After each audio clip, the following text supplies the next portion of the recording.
শুভ দুপুর বন্ধুরা। কি গরমটাই না লাগছে বলো।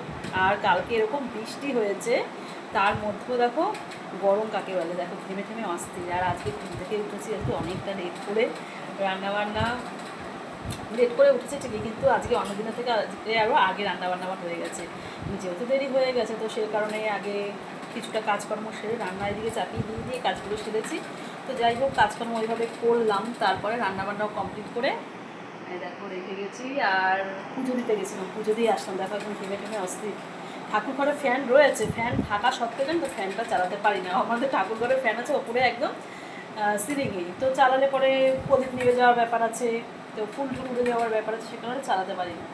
তো যাই হোক, চলো তোমাদেরকে আমি রান্নাটা দেখিয়ে দিই যে তাড়াহুড়ো করে আজকে রান্নাবান্না আমি কী কী করে গেছি। এই দেখো, প্রথমেই রয়েছে গরম গরম ভাত, আর দাঁড়াও, এটা রয়েছে লাউ দিয়ে, দেখো চিংড়ি মাছ দিয়ে, আবার মাছের মাথা দিয়ে করেছি শুক্তা।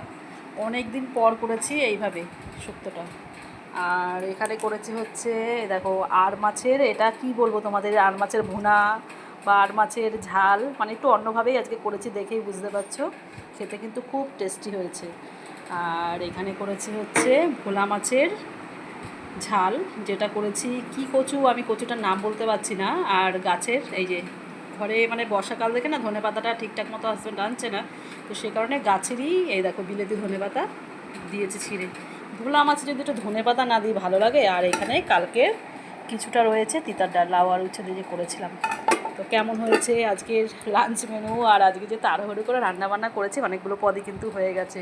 তো জানিও কেমন লাগলো ভিডিওটা, এখনের জন্যে টাটা।